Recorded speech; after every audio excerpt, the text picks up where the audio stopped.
Mapagpalang araw po. Dito na naman po tayo sa tahanan ni Nanay Tali. Ito, si Nanay Tali. Yun.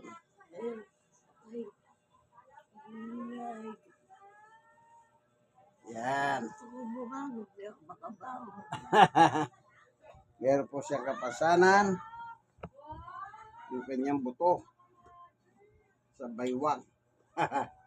Ito pa, tayo na ba? Sana ko. Tatayo ka, mamaya. Mahirapan ka naman paghiga mo. Narito po tayo sa kanila upang magdala ng mabuting balita sa Biblia. Minsan pa, salita ng Diyos ay ating mababasa sa Biblia. Po. Meron po tayong kasama. Ayan, si Sister. Okay. Sabihin, tatlo po tayo. Titignan po natin sino ang Yesus ng Biblia. Yan ang ating tinatalakay. Sa Biblia po, diyan mo makikilala ang Yesus kung sino siya. Yan. Pero siyempre bago tayo papalaw sa pag-aaral, tayo muna ay hihingi ng tulong sa Diyos upang tayo ay kanyang patnubayan. Panginoon Diyos, aming Ama na makapangyarihan sa lahat. Minsan pa, samahan mo kami, patnubayan mo kami. Ganon din ang mga manonood ng video ito. Salamat po sa ngalan ng aming Panginoong Yesus. Amen. Okay. Sino ang Yesus ng Biblia? Halimbawa, dito po sa Mateo 16, ganito pong mababasa. Tignan po natin ano.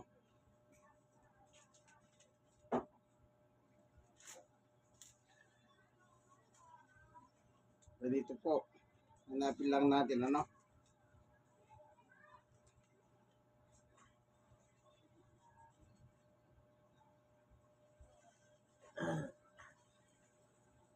Dito po sa kasulatan, ganito ang ating mababasa. Yan, hinanap lang natin. Ito. Sa San Mateo chapter 16. Nang dumating si Jesus sa lupain ng Cesarea ng Pilipos, tinanong niya ang kanyang mga alagad, sino raw ang anak ng tao ayon sa mga tao? 14. Sumagot sila, sabi po ng ilan, ikaw si Juan Bautista. Sabi naman ng iba, si Elias. At may nagsasabing si Jeremias o isa sa mga propeta. Verse 15, kayo naman, ano siya sabi ninyo? Sino ako? Tanong niya sa kanila. Sumagot si Simon Pedro, kayo po ang Kristo, ang anak ng Diyos na buhay. At sinabi sa kanya ni Jesus, mapalad ka, Simon, na anak ni Jonas, sapagkat ang katotohanan ito ay hindi pinayag sa iyo ng sino man tao, kundi ng aking Ama nasa langit. Ito po ang Yesus ng Biblia, the Son of the Living God. Ang sagot ni Pedro dito sa tanong ng Panginoong Yesus, para sa inyo, sino ko? Ang sabi ni Pedro, ikaw ang Kristo, ang anak ng Diyos na buhay. Thou art the Christ, the Son of the Living God. Ngayon, yung bang sagot ni Pedro, si Pedro talaga sumagot? Basahin natin yung susunod na talata.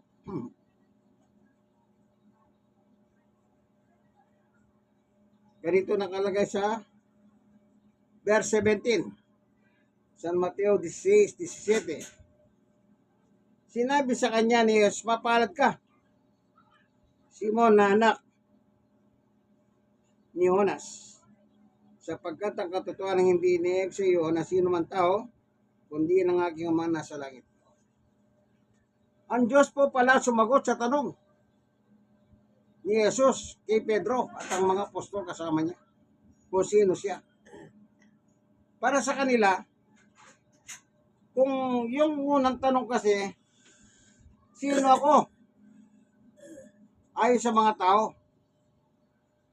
Iba-iba po ang mga binanggit nila. Juan Bautista, Elias, Jeremias, o isa sa mga apostol. Ibang pagkakilala nila kay Jesus. Kaya nagtanong si Jesus, sa inyo, sino ako? The Christ, the Son of the living God. Yung palang sagot ni Pedro, ang nagsabi pala doon, mismo ang Diyos. Sabi ni Jesus, hindi inaiyak sa iyo ito ng tao, kundi ang aking amang nasa langit. Sino ang Jesus ng Biblia? Anak ng Diyos. The Son of the living God. Ano siya? Tagapagligtas. Kristo, the Messiah. Sa Biblia, diyan natin makikilala ang Jesus, kung sino siya. Yan tanong. Taga saan yan? Taga saan ang Jesus na yan? Sa Biblia. Ang sabi po, mismo ng Panginoong Jesus, ito, babasahin ko.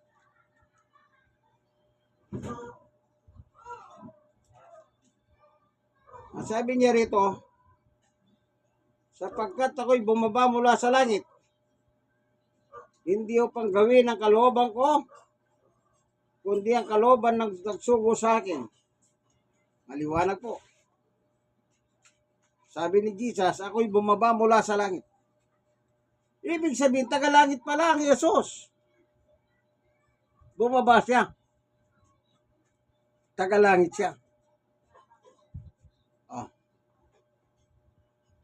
Hindi taga-lupa. Taga-langit. Siya may sabi. Oh. Dadagdag pa tayo ng talata. Sa 3:13 ng 1 pa rin, ganito naman ang nakasulat. Walang umakyat sa langit, kundi ang bumaba mula sa langit, ang anak ng tao. Oh. Umakyat sa langit, sino? Si Jesus. Yung bumaba sa langit, siyang umakyat.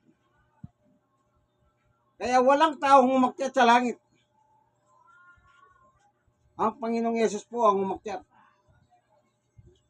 Pagkatapos na siya po'y sintensya ng kamatayan dito sa ibabaw ng lupa, sa panahon ni Poncio Pilato, nanatili pa siya rito sa lupa upang magturo sa kanyang mga apostol bago siya umakyat sa langit. Mayroon pang isang talata rito, tignan natin. Dito sa 1:62, gaano pa kaya kung makita ninyo umakyat ang anak ng tao sa dati niyang kinaroroonan? Ano yung dating kinaroroonan ng ating Panginoong Yesus? Langit. Langit. Yan ang Yesus ng Biblia. 13:3 ng 1. Alam ni Jesus na ibinigay sa kanya ng Ama ang buong kapangyarihan. Alam din niyang siya mula sa Diyos at babalik sa Diyos. Oh. Siyempre anak siya ng Diyos, mula sa Diyos at babalik sa Diyos.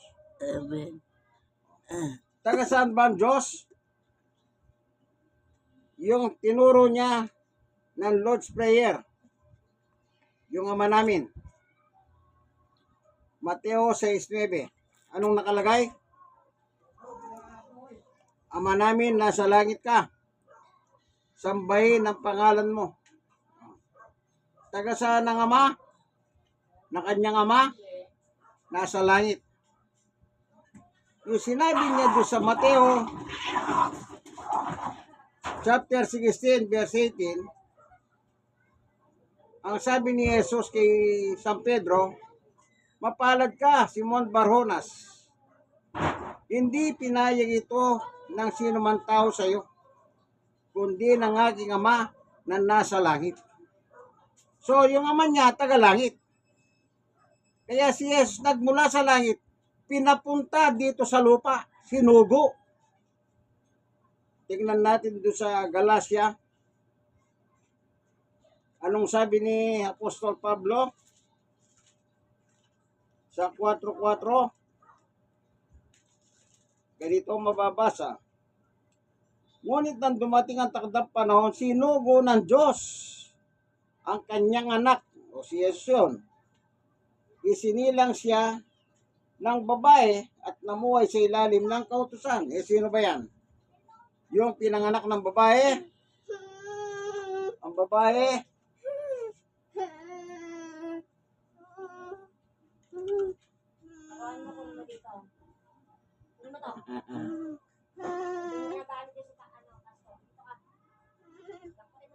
Yung babae, si Maria. Oh. Yun yung nagsilang. Sinugo. Maliwanag. Maliwanag po. Sinugo ng Diyos. Amen. Kasi po, tagalangit siya. Amen. Huwag kayong mag-alinlangan. Yung iba kasi ang sinasabi nila dyan, kung ba tagalangit, Diyos na. Yan ang kanilang pagmamatwid. Wala po tayong binasa dyan na si Jesus ay Diyos na tagalangit. Wala. Kundi kinumpirma lang ni Jesus, siya ay bumaba mula sa langit. Gusto lang natin palitawin na si Jesus ay tagalangit. Amen. Anak ng Diyos. Kasama niya ang Diyos. Mismo siya mismo, nagsabi, ama namin nasa langit ka. Amen. Para walang gulo yan. Iba naman yung salitang pagiging Diyos ni Jesus. Iba yun. So, ibig sabihin, sinugo siya rito sa ibabaw ng lupa na mundo para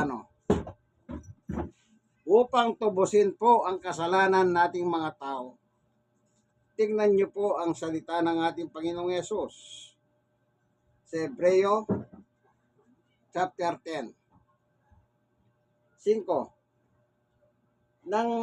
Dahil diyan nang si Kristo ay nanahog. Yan, nanahog. Anong ibig sabihin nanahog? Bumaba. Pag sinabing nanahog, galing sa itaas, pababa. Amen. Dahil diyan nang si Kristo ay nanahog sa sanlibutan, sinabi niya sa Diyos, ang mga hain at andog na andog, ayop at hindi mo na ito ibig, kaya't hinihanda mo ang aking katawan upang maging hain. 6. Hindi mo kinalugdan ang aking handog. Hindi mo kinalugdan ang mga handog na susunugin at andog dahil sa kasalanan. 7. Kaya't sinabi niya, narito ako, O Diyos, upang tukdin ang iyong kalooban ayon sa nasusulat tungkol sa akin. 8. Sinabi mo na niya, hindi mo inibig o kinalugdan ng mga hain at andog na mga hayop, mga handog na susunugin at mga handog dahil sa kasalanan. Bagamat ito iniandog ayon sa kautusan. 9. Sa kanya sinabi, narito ko upang tukdin ang iyong kalooban. Inalis ng Diyos ang unang handog at pinalitan ng handog ni Kristo. 10. At dahil sa kanyang pagsunod sa kalooban ng Diyos, nilinis tayo ni Yesu Kristo sa ating mga kasalanan sa pamamagitan ng minsanang paghahandog ng sarili at iyon sapat na. Yan. Amen. Ito palang Jesus ng Biblia Kaya pa isinugo ng Diyos dito, kaya siya nanawag dito sa libutan na ginalalagyan natin upang kapalit ng mga handog. Yung handog na ginagawa ng tao ayon sa kautusan ay hindi na po ginalugdan ng Diyos. Inalis na. At ang ipinalit po sa mga handog na yon ay walang iba kundi ang handog ni Jesus. Yung pagpapako sa cross ni Jesus, doon po siya inihandog. At ang handog po na ginawa ni Jesus ay minsan lang at hindi na po pwedeng mahuli. Kaya yung pagkapako niya sa cross, minsan lang naganap po yun. Amen. Anong nakalagay dito? Napakaganda, nakasulat. Anong sabi?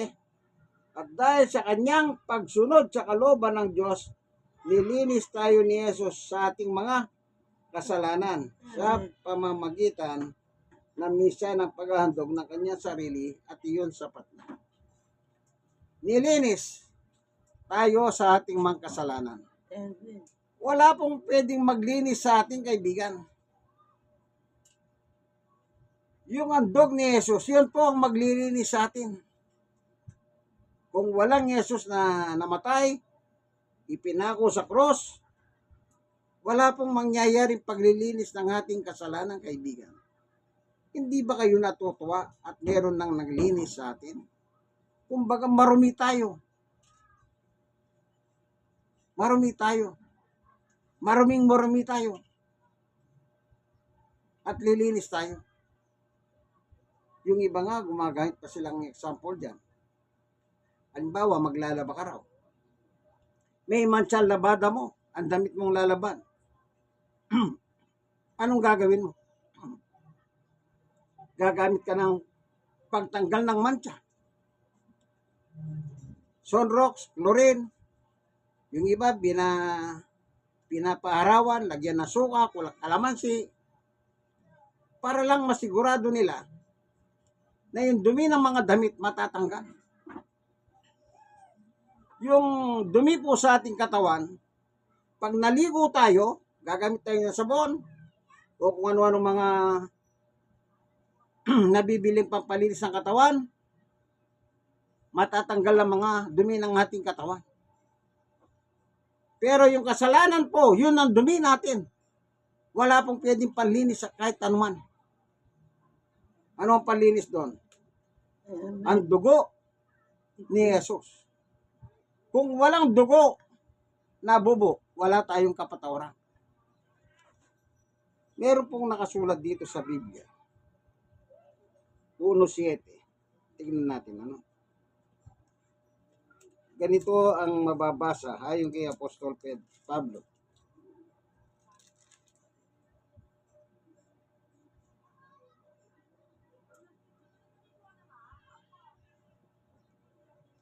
Ito, tingnan lang natin ano.